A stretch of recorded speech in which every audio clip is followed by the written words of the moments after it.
Hello, my name's Gavin. This is Genre Books.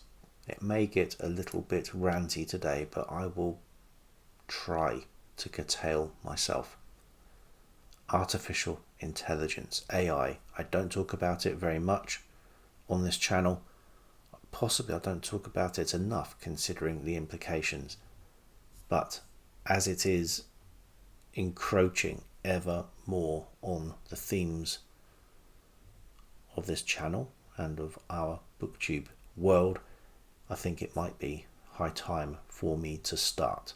AI is having an impact on the production of books in quite a few ways. I think possibly I first noticed it, or maybe it first started with the cover art. You had firms like Midjourney suddenly get very popular indeed, and for some writers, for a self-published penniless author, it's an easy way to get a cover for your new book. AI art is getting better all the time, but I can still recognize it from 100 paces. It is, by definition, by its own programming, derivative.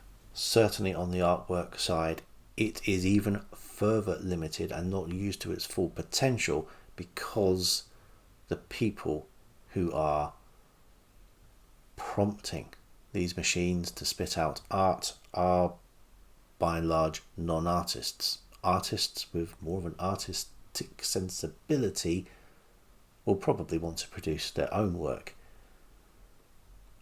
People who aren't as much into the visual arts can now put a few words in and convince themselves that they have created a work of art by asking a machine to picture something which is like a famous painting or like the style of a particular genre or artist. I've used it myself very briefly. I got bored, I moved on. But what is crucial here is that there is a fundamental lack of creativity. These artworks aren't being created. People are prompting a machine to copy, pastiche, regurgitate other people's artworks. As I've said, if you are a self-published writer trying to get something onto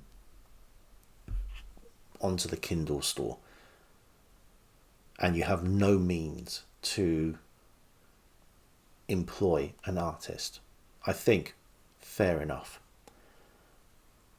The problem I have is when professional publishers are using it.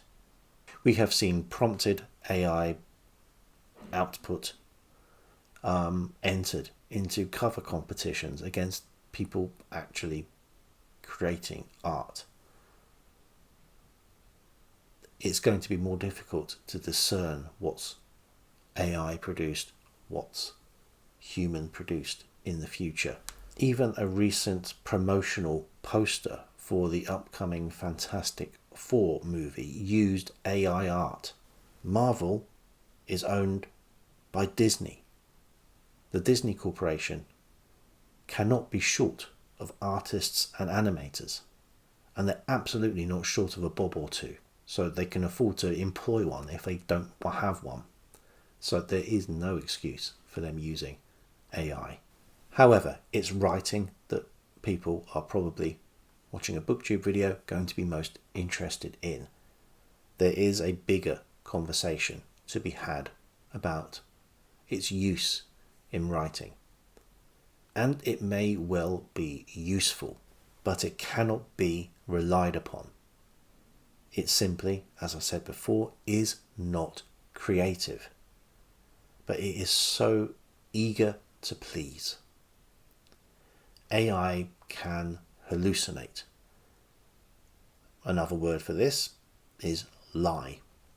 This hallucination, this fabrication is possibly the closest it comes to true creativity, but this is a cheap simulacrum of creativity.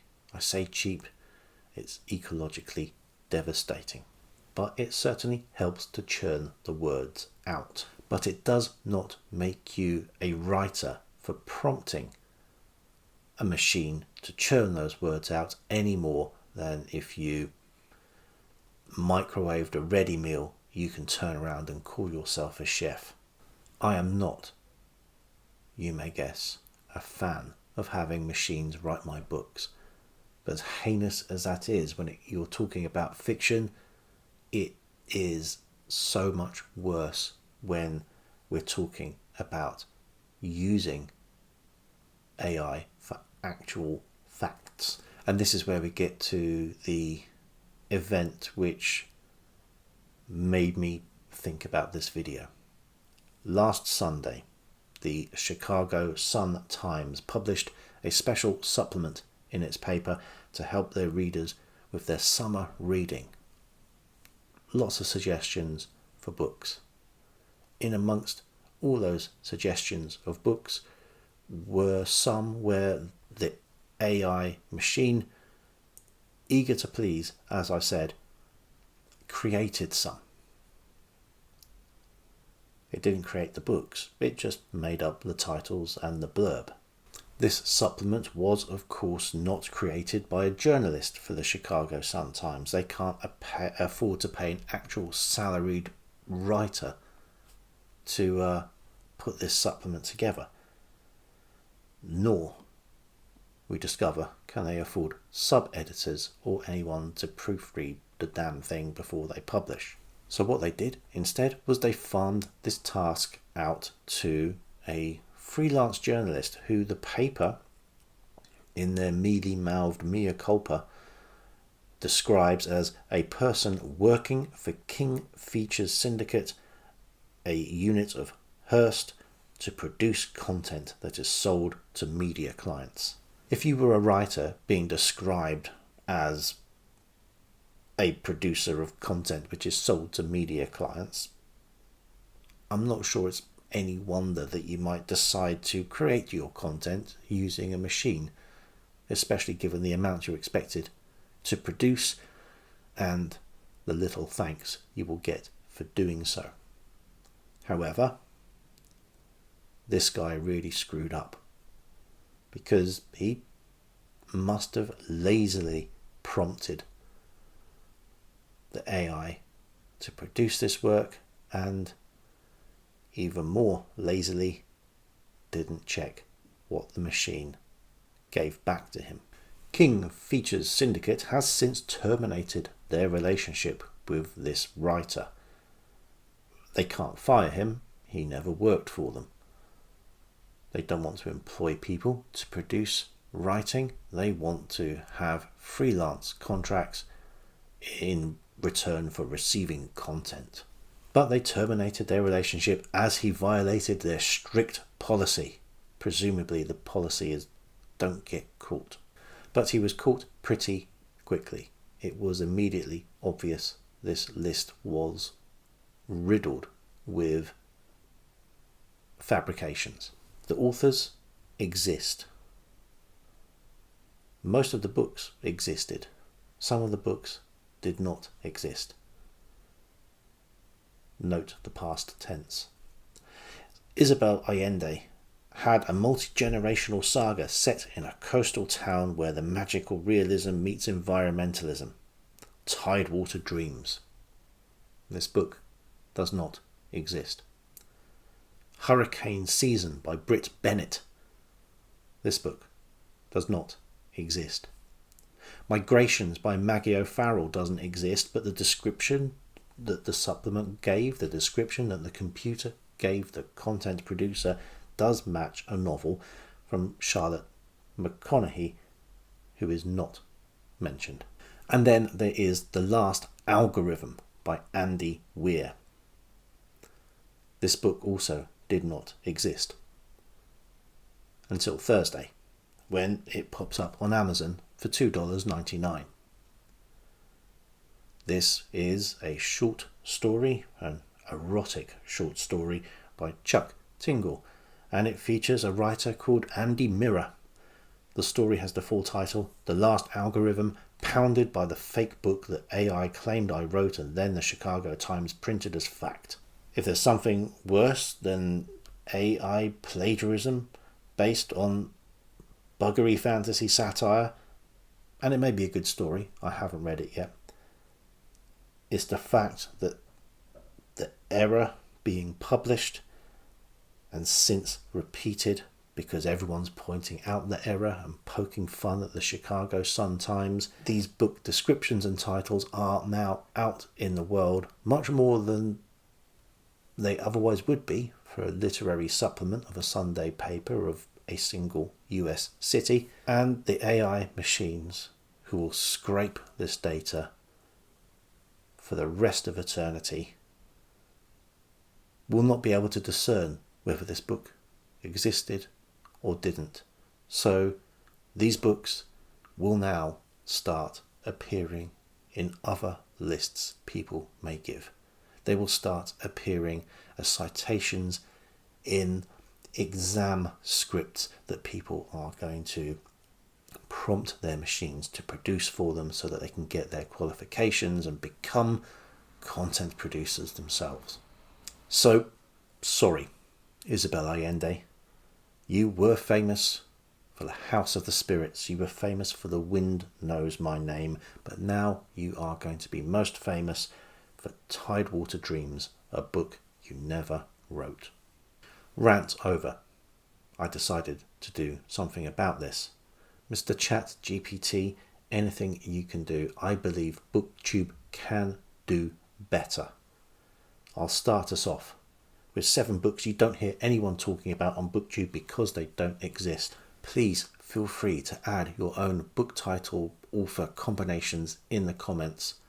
Give us a blurb, but please, please don't ask a machine to write it for you.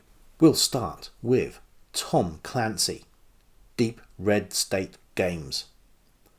Jack Person is an everyman hero, congressman, former spy, and the Department of Homeland Security's foremost Latin translator. When an enemy asset goes rogue, deleting sections of the Constitution of the United States, Jack Person must find a series of unconnected, inflated scandals to distract the attention of a public which only has a 30-second attention span. His knowledge of Latin means that he's the only person in Washington who knows what habeas corpus means, but can he bring himself to care? This book is also available as a game on PlayStation and Xbox.